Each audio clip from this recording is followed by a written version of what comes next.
An unexpected turn in Middle Eastern diplomacy has emerged from a targeted Israeli airstrike on Hamas leadership in Doha, Qatar. The strike, which followed a deadly shooting in Jerusalem, has sparked a complex diplomatic fallout, with President Donald Trump publicly expressing his disapproval. This event is a critical moment in the ongoing conflict, revealing deep fissures between allies and significantly complicating efforts toward a lasting ceasefire. The incident unfolded with Israel striking a location in Doha, a move confirmed by Prime Minister Benjamin Netanyahu, who took full responsibility for the unilateral operation.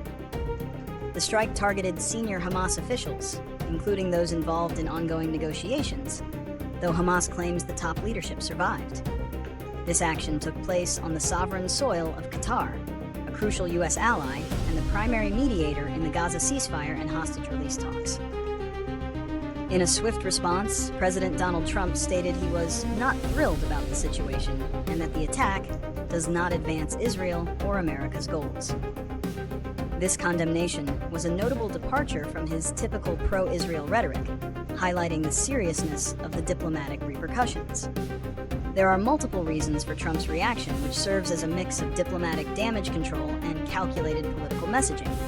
First, the U.S. has a vital military and diplomatic relationship with Qatar, which hosts the largest American military base in the Middle East.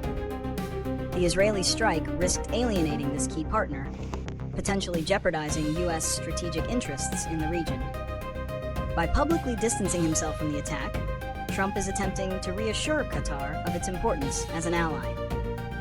The conflicting reports on whether the U.S. provided prior notification, the U.S. claims it did, while Qatar denies it, further underscores the diplomatic tension. Second, the attack occurred as Hamas negotiators were considering a new U.S.-backed ceasefire proposal. By targeting the very individuals with whom a deal could be made, Israel appears to have sabotaged the negotiations, directly undermining a key U.S. diplomatic effort.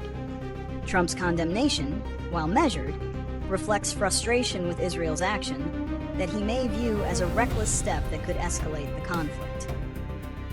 The consequences of this strike are far-reaching. The most immediate is the profound strain on U.S.-Qatar relations. Qatar's Prime Minister, Sheikh Mohammed bin Abdulrahman Al Thani, has referred to the attack as an act of state terror and stated that while Qatar will continue its mediation efforts, there is no valid basis for the current talks. This blow to trust could diminish Qatar's willingness to serve as a mediator in the future, leaving a significant void in the diplomatic landscape. The strike also risks further destabilizing an already volatile region, potentially inviting retaliatory actions from other state or non-state actors who view the attack as a violation of international norms. For Israel, the strike has drawn widespread international condemnation and deepened its isolation. It also exposes a rift in its relationship with its closest ally, the United States, and raises questions about Netanyahu's true intentions regarding a ceasefire.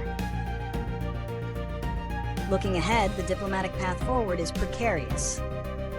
The immediate prediction is that ceasefire talks are likely to be stalled for the foreseeable future, as the trust required for such delicate negotiations has been shattered. Qatar may reduce its active role, which could force the U.S. and other parties to seek an alternative mediator, such as Egypt, a difficult and time-consuming process. The situation could also prompt a re-evaluation of the U.S. approach to its allies in the Middle East, with a potential shift toward a more critical stance on unilateral military actions that undermine diplomatic efforts. In terms of solutions, the U.S. must engage in robust diplomatic outreach to repair its relationship with Qatar. This includes public and private assurances, perhaps culminating in a high-level visit, to reaffirm its commitment to the partnership. To restart negotiations, a new framework or a new location may be necessary, possibly with a different group of negotiators. The U.S. could also exert greater pressure on Israel to operate with more transparency and coordination with its allies, emphasizing that military objectives should not come at the expense of diplomatic ones. Ultimately, a lasting solution will require a fundamental shift in strategy from all parties, prioritizing de-escalation and dialogue over military